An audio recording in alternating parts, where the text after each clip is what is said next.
Myself, Dr. Santosh Kumar, consultant pediatrician at Suraksha Women and Children's Hospital, Kompally branch. Today, I am going to tell you about hand, foot, mouth disease condition. So, what are the causes, symptoms, diagnosis, what is the treatment, and how you prevent this condition.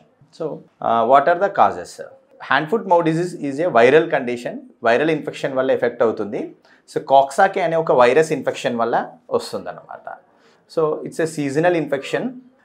Age of occurrence వచ్చేసి young చిల్డ్రన్స్లో వస్తుంది, less than 5 years చిల్డ్రన్స్లో వస్తుంది. More than 5 years kids కూడా effect అవుతారు, కానీ less common. అడల్ట్స్లో కూడా effect అవుతుంది, కానీ less common. అంటే ఏజ్ పెరుగుతూ ఉన్న కొద్దీ the incidence of the condition decrease అవుతూ ఉంటుంది అన్నమాట. సో దీని సిమ్టమ్స్, లక్షణాలు ఎలా ఉంటాయి అంటే దీని usually starts with day 1 fever వస్తుంది. Fever low grade, high grade ఉండొచ్చు. సెకండ్ డే నుంచి స్లోలీ అల్సర్స్, బ్లిస్టర్స్ లాగా ఫామ్ అవుతాయి అన్నమాట. ఈ బ్లిస్టర్స్ అనేటి టిపికల్ డిస్ట్రిబ్యూషన్ ఉంటుంది. Hands, legs and buttocks and mouth, oral lesions ఉంటాయి అన్నమాట. సో హ్యాండ్స్లో ప్రిడామినెంట్గా మనకు back of the hands and elbow joints and పామ్స్లో కూడా ఉంటాయి అన్నమాట, అల్సర్స్ లాగా ఉంటాయి. లెగ్స్లో soles and knee joints, typical ప్రిడామినెంట్గా బటక్స్ మీద కూడా దీని డిస్ట్రిబ్యూషన్ ఉంటుంది. బ్లిస్టర్స్ లాగా ఫామ్ అయ్యేసరికి బటక్స్ మీద ఉండే బ్లిస్టర్స్ పెయిన్ఫుల్గా ఉంటాయి కొద్దిగా. ఇంకా ఓరల్ బ్లిస్టర్స్ కూడా ఫామ్ అవుతాయి. ఓరల్ బ్లిస్టర్స్ అది పొక్కుల్లాగా వస్తాయి. ఆ పొక్కులు అవి పెయిన్ఫుల్ ఉంటాయి కాబట్టి డైట్ ఇవ్వడం అనేది పేరెంట్స్కి కష్టం. సో ఫస్ట్ డే ఫీవర్ అనేది లో గ్రేడ్, హై గ్రేడ్ ఉండొచ్చు. సెకండ్ డే నుంచి ఈ ర్యాషెస్ అనేది స్లోగా second, third, fourth, 5th day వరకు ర్యాషెస్ అనేవి ఇంక్రీజింగ్ ఉంటాయి. 5th డే తర్వాత స్లోలీ ఏదైతే కండిషన్, ఫీవర్ కానివ్వండి, ర్యాషెస్ కానివ్వండి, 5th డే తర్వాత తగ్గడం అనేది స్టార్ట్ అవుతుంది. ముందే చెప్పాము కదా, ఇది వైరల్ ఇన్ఫెక్షన్, సెల్ఫ్ లిమిటింగ్ కాబట్టి slowly as days goes on decreasing నేచర్లో ఉంటుంది అన్నమాట. ఓకే, సో దీని ట్రీట్మెంట్ ఏంటిది? ట్రీట్మెంట్ ఫీవర్ని usually we will treat with paracetamol. ఒకవేళ పెయిన్ఫుల్ కండిషన్ అంటే పెయిన్ఫుల్ బ్లిస్టర్స్ అలా ఉంటే ఇబుప్రోఫెన్ ఇవ్వచ్చు usually. And normal moisturiser is enough for rashes. Oral lesions painful ఉంటాయి కాబట్టి ఫుడ్ అనేది పేరెంట్స్కి ఛాలెంజింగ్ టాస్క్ అవుతుంది. సో దానికి మనము సాఫ్ట్ డైట్ ఇవ్వాలి. Soft diet like liquid diet are semi solid diet, కొద్దిగా చల్లటి పదార్థాలు ఇవ్వాలి. So avoid spicy food and junk food. Warm items ఇవ్వకూడదు. ఆల్రెడీ ఓరల్ బ్లిస్టర్స్ ఉంటాయి కాబట్టి వామ్ ఐటమ్స్ ఇస్తే అవి మళ్ళీ ఇంకా ఇరిటేషన్ తోటి పెయిన్ ఎక్కువ అవుతుంది, పిల్లలు ఇంకా క్రాంకీ అయ్యి మొత్తానికి ఫుడ్ ఎవర్షన్ వచ్చేస్తుంది అనమాట.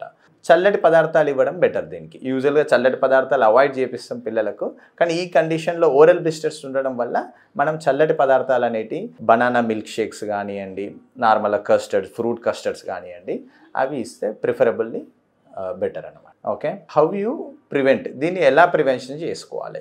ఇది యూజువల్లీ పిల్లలకు స్కూల్ గోయింగ్ కిడ్స్కు వస్తుంది అనమాట. స్కూల్ గోయింగ్ పిల్లల్లో ఒకరి నుంచి ఇంకొకరికి స్ప్రెడ్ అవుతూ ఉంటుంది పిల్లలకు. సో మనకి యూజువల్లీ ఇంట్లో 2 కిడ్స్ ఉన్నారనుకోండి, ఒక కిడ్ ఎఫెక్ట్ అయ్యారనుకోండి, ఐసోలేషన్ మెయిన్ ఇంపార్టెంట్. అంటే యూజువల్గా 3 to 5 days ఇంక్యుబేషన్ పీరియడ్ ఉంటుంది. ఆ 3 to 5 days లోపలనే, అంటే వన్స్ ఒక కిడ్కి ర్యాషెస్ రాగానే మనం అదర్ కిడ్ని ఇమ్మీడియట్గా ఐసోలేట్ చేసుకోవాలి. మనం ఐసోలేట్ చేసుకోవడం వల్ల ఒక కిడ్ నుంచి ఇంకో కిడ్కి స్ప్రెడ్ కాదు. Otherwise it will spread to one other. Fast spreading ఉంటుంది. సో స్ప్రెడ్డింగ్ ఎలా జరుగుతుంది? కాంటాక్ట్, బ్లిస్టర్స్ ఉంటాయి కాబట్టి ఆ బ్లిస్టర్స్ యొక్క ఫ్లూయిడ్ కాంటాక్ట్, టచ్ నుంచి.